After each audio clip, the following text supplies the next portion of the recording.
even when you have pedo alongside of it, growing is not ever as fast as you think it's going to be. So we're just concentrating now on getting butts and seats in those de novos and then keeping the ones that were already established rocking and rolling. So one thing that I know from a marketing perspective is the cost to acquire pretty much everywhere. The cost to acquire a pediatric patient is so much cheaper than the cost to acquire a ortho patient, and especially an ortho patient that ends up buying from you. In ortho, we use a term like cost per start. When we're doing a bunch of digital marketing, that type of stuff, and even our referrals, there's a lot of adults. So we didn't want to just cut that right off the bat. Dr. Sam came on today and shared how he scaled his practice to 10 locations and some of the road bumps he hit along the way and how to actually overcome these. This is a great episode if you're thinking about scaling and growing, because Dr. Sam's going to break down where he messed up, what he got right, and what he did to make sure that he continues to grow.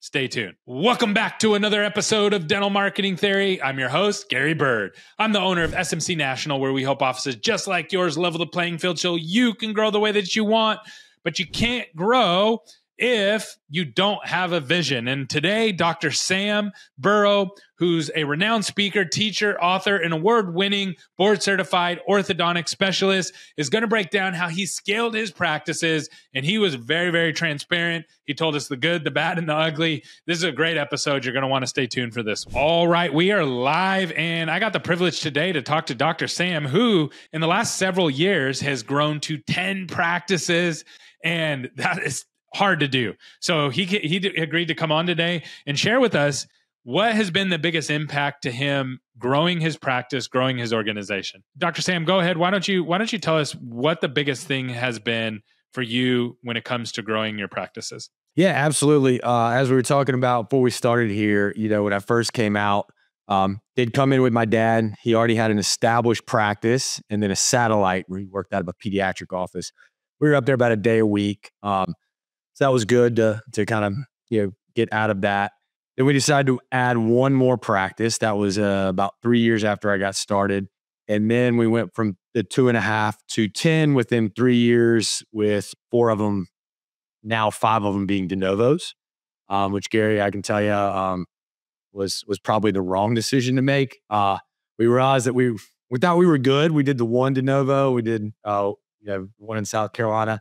Worked out great, but it was the only one, right? And we had the other office making cash flow, so it didn't really feel all of that as it was going down. So we thought, hey, we're good at this de novo thing. Let's do a bunch more of them. We also realized that we didn't want to get left behind in terms of referrals.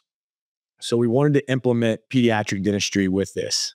So a couple of orthodontists thought they could just slap pediatric dentist on the door and everything would work out well.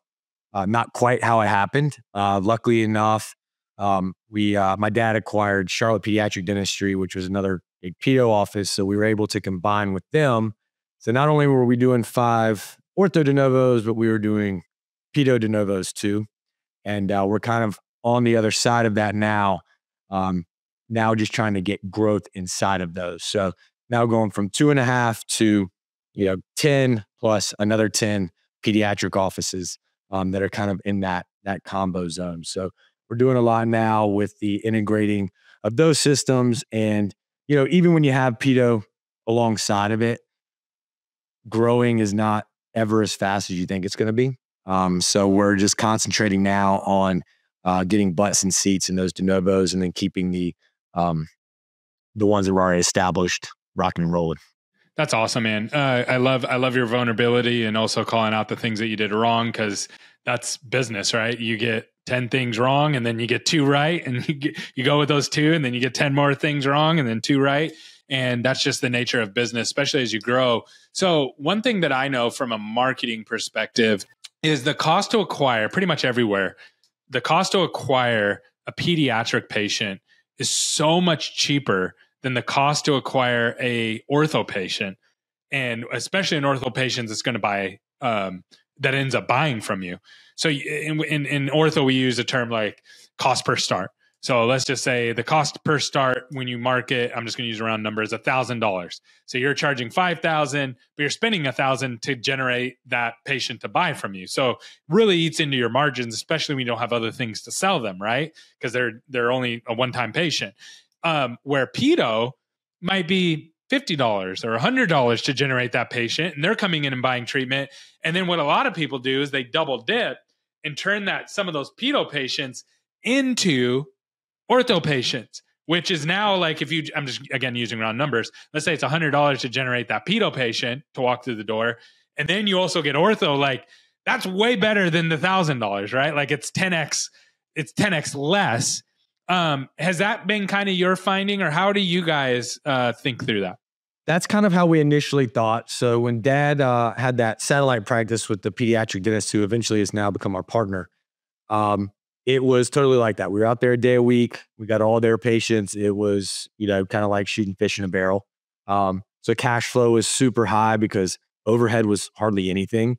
We paid a little rent, but they already had the lights on. They already had the equipment. We were already using their stuff. So we just came in, paid them a high rent, and that's how that worked. We then kind of wanted to go from that. We saw that, and then we saw the, trying to look not only 1 year ahead, 5 years ahead, but maybe 15, 20 years ahead. What's adult orthodontics going to look like versus maybe adolescence? So our idea was, my generation, I'm 40 now, so my kids and the kids around me, we'll probably still send our kids to an orthodontist because 12-year-olds still aren't great at wearing aligners. But we were not fearful, but just trying to look out that maybe some of the adult aligner patients, once AI catches up, once all these technologies of aligners where they don't have to necessarily see an orthodontist most of the time. I mean, we've seen these companies jumping in and out. Somebody's going to hit the nail on the head on that.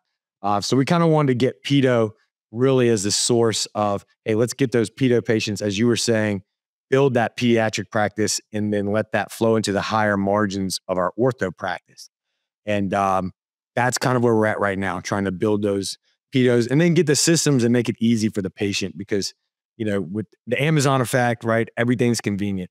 That mom wants to come in, and if I'm a parent and I take my kid out of school, maybe I have 2 or 3 of them, and I get them to a dentist appointment, if they can see the orthodontist right then, and I don't have to make another appointment, get them out of school, me get out of work, whatever the case may be, it's just that much more better for the patient. And we're hoping that we don't miss anything. So a kid doesn't get mixed in a 7 or 8-year-old with an impacted canine doesn't get missed and not seen by an orthodontist at the correct age, goes through the system. And then at 15, we're like, hey, that tooth's ankylosed, nothing we can do, or their embraces through college, whatever the case may be. So that actually brings up an interesting point, because that's the kind of the next part of it is like the avatar, the ideal patient for pedo is not always the ideal patient for ortho, right? So it's like sometimes there's a gap in age, and so it doesn't happen right away. Sometimes it takes a long time for that momentum to build. So then you end up going out and you want to attract more ortho patients, but then it's like, okay, well, what avatar do we want for ortho? Do we want the mom bringing in the kid? Do we want the doctor referrals? Those are the best, right? If you can get those, but or do we want the teenagers, or do we want the working woman as the new, semi-new? Many years ago there was no adult ortho market, almost zero, right? But now with aligners and things like that and different options, that's a whole avatar. The problem is if you build your office with like Chuck E. Cheese, the teenager, it's not cool for the teenager for sure, right?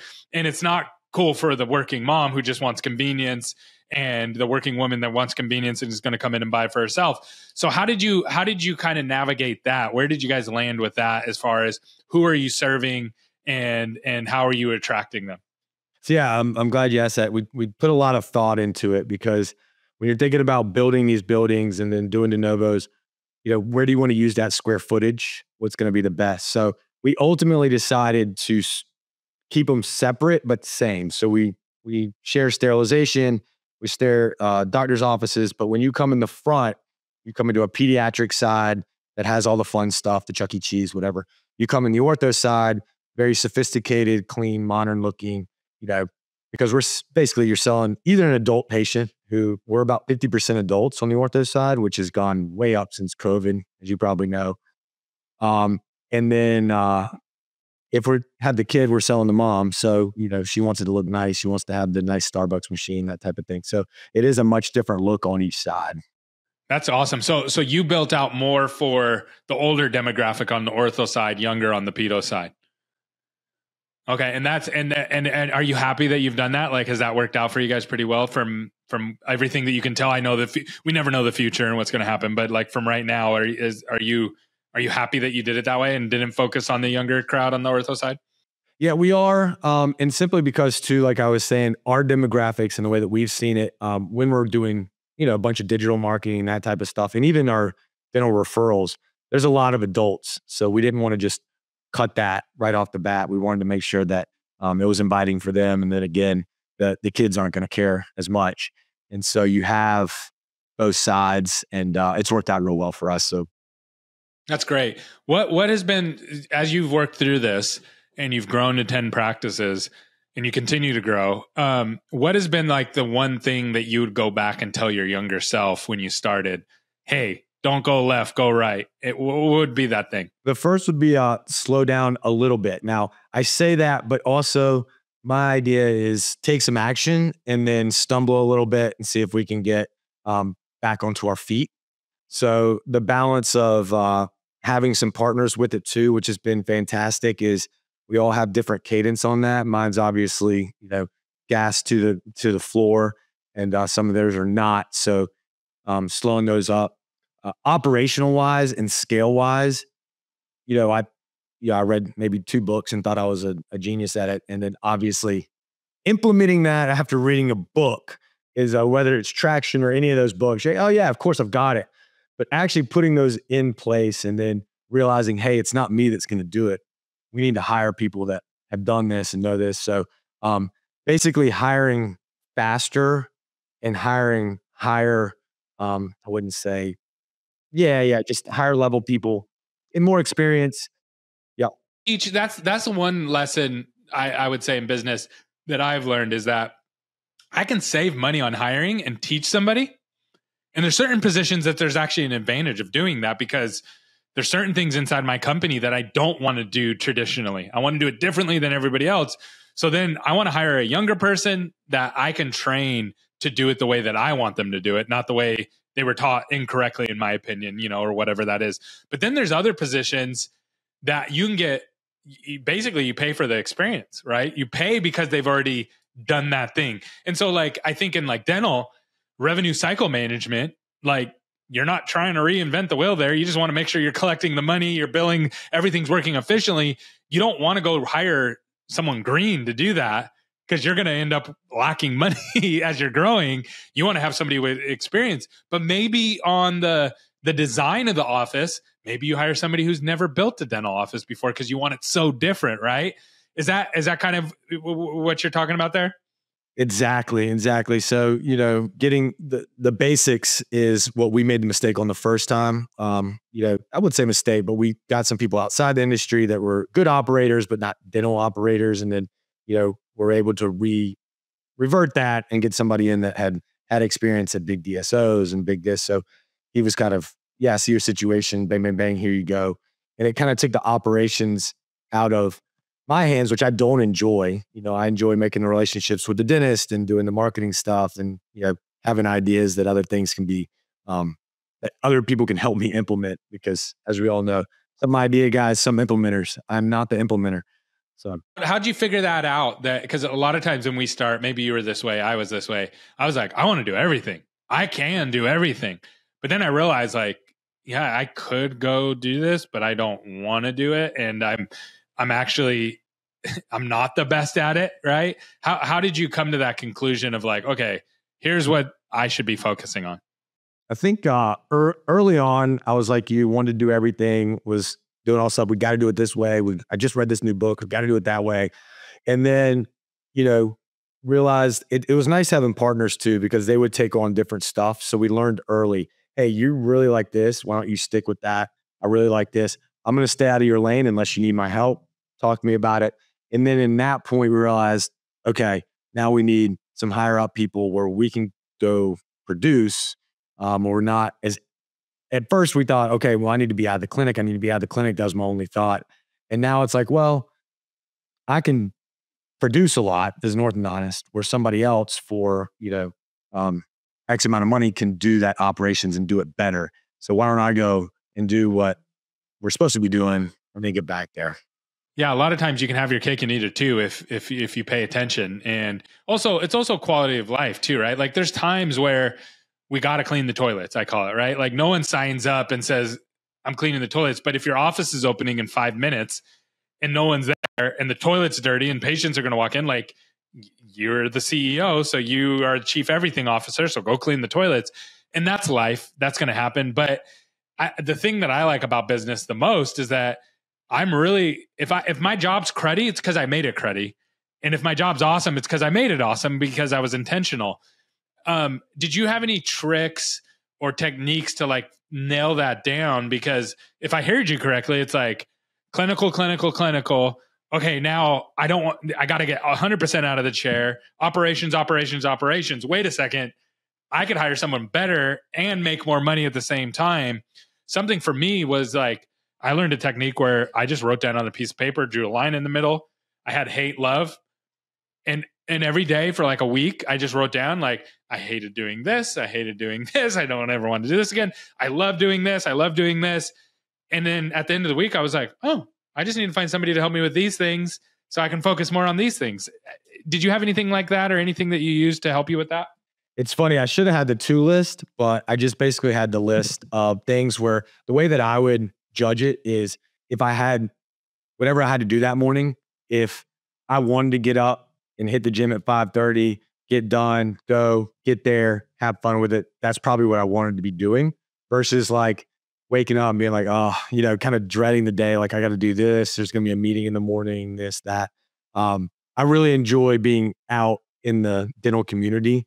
As we talk about with marketing that we touched on before, at scale, all of a sudden you go from 2 offices where all your referring dentists know you have time to jump out and go get them, donuts or Chick-fil-A, show up at the office, be the person, be the guy. And then when you go to all these, now all of a sudden your radius gets so big, you only have time for so much of that. So I realize I like that kind of stuff. I like being in the clinic, producing, talking to patients, treating patients, and keeping up that clinical expertise that my dad had high expectations for. So I think that was part of it where I was like, hey, I'm no good sitting behind a computer, figuring out schedules and figuring out, what office should be open, what office should be closed, HR stuff, just that stuff would be, well, not only would I dread it, but it would be an awful operation if I ran it. I've joked with our team. I said, if I have to do HR, I'm going to quit and start a new company that's so small that we don't need HR. I'll start over. You know what I mean? I'm going to start over with a small team. So I don't know any entrepreneurs that enjoy HR. So I totally get that.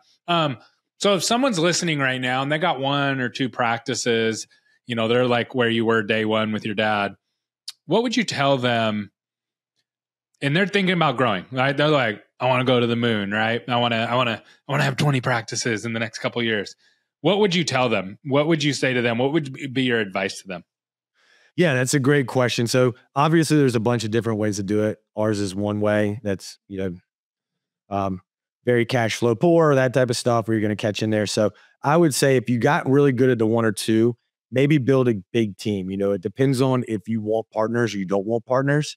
If you have really good people that you feel you want to bring in, what we are really big on is having skin in the game, because as an orthodontist, you do have to do some of that extra stuff for marketing. You can't just throw out a digital ad because everybody's doing that. You can't just do this. You can't just do mailers. You have to have you have to follow up with the dentist. You have to have the relationship. So we feel is if you can find good people and doctors. So if you wanted to get that extra location, maybe you had a co-resident or you have another buddy that's looking to start his own practice. Hey man, let's JV on one of these, see how well it works.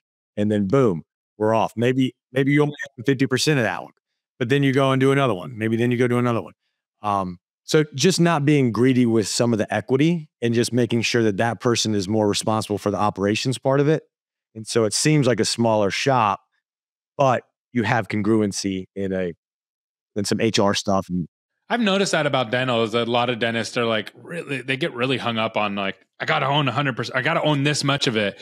And it's like, you don't though. Like right now it's play money basically, right? Like a percentage of your company, like you're not going to, especially at your age, you're young, Sam, right? Like 100% of what you've owned right now versus 50% of what you own doesn't change your life at all right now, this second. It actually just makes your life easier because now you have partners that are helping you. Maybe in the future, it might impact you, right? Like, yeah, it's a bigger payout at the end of the day, but that's 20 years, 30 years down the road, right? Like you're not, right now, it doesn't really mean anything. It's just paper money. And so I love that advice. It's such good sound advice. I've lived that way. Like, okay, yeah, I'd rather have partners that are working with me well than have 100% and have all the burden and stress and things I can't do. So this is a really, really good episode. I love your transparency. If someone wants to reach out to you and learn more about what you're doing or connect with you, what's the best way to get in touch with you? Absolutely. I make it real easy. It's just my first name, Sam, and then BWC for Burrow Colt, ortho.com is my direct email. So sam@bwcortho.com. Check it every day. So it's a great way to get in touch with me, and always welcome to help. I like what you were saying too. I think our last thing brought in there, kind of getting advice from outside businesses. Us dental people get so focused on, you buy from this guy, you buy this much at 85% revenue, blah, blah, blah. And then realize, hey man, there's a lot of different ways to make deals, JV with people, talk to different business people. How can we mold this part and this part? So, keep an open eye. That's awesome, man. Great job today. Thanks for coming on. Thank you.